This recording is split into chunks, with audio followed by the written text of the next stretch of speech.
suis tombée dans la marmite quand j'étais petite.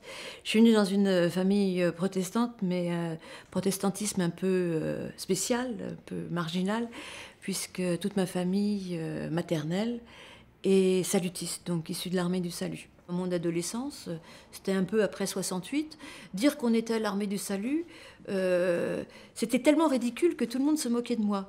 Mais j'aimais beaucoup ça, en fait. J'aimais bien choquer avec ça.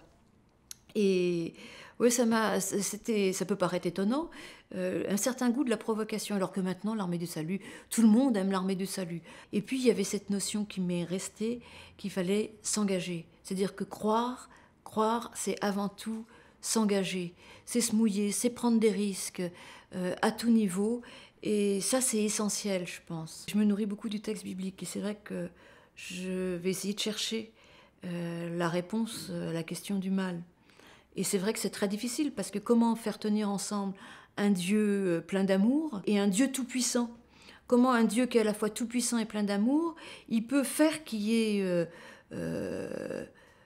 ces catastrophes, ces désastres, le mal, le deuil, la souffrance, les guerres, les catastrophes. Comment penser Dieu à travers ces termes-là? Plus que chercher la question du pourquoi du mal. Je ne dis pas qu'il faut complètement l'évacuer, parce que c'est une vraie question, et c'est une question que je me pose, que les gens posent et tout. C'est déplacer la question et dire que faire face au mal. C'est la question de la responsabilité humaine. Qu'est-ce qu'on peut faire face au mal? Parce que si on cherche trop le pourquoi, est-ce que c'est Dieu, est-ce que c'est autre chose, etc., et ben du coup on oublie d'agir, de se lever. Et je pense qu'être chrétien et croire, c'est aussi se tenir debout devant Dieu, devant les hommes, devant la vie, et essayer d'avancer. Qu'est-ce qu'il faudrait changer chez les protestants? C'est essayer d'être plus visible, mais en restant nous-mêmes. Le fait que les protestants s'engagent en tant qu'individus, ils ont parfois tendance à oublier à dire qu'ils sont protestants. Les musulmans n'ont pas peur de dire qu'ils sont musulmans. Et tant mieux. Et je me dis, n'ayons pas peur de dire qu'on est protestant, de dire qu'on est chrétien et de dire qu'on est protestant. Donc disons-le haut et fort.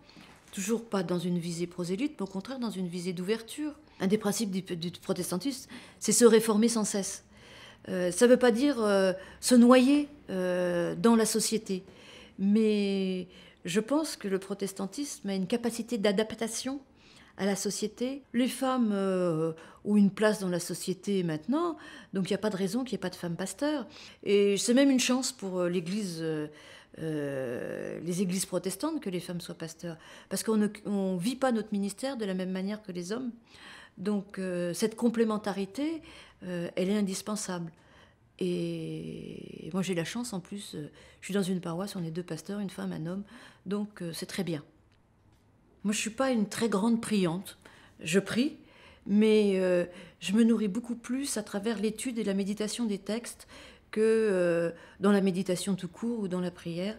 Et j'ai surtout besoin des rencontres des autres pour me faire bouger, pour me bousculer.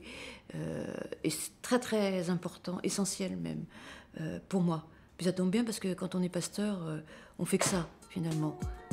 On est dans l'humain en permanence. Donc, ça tombe très bien.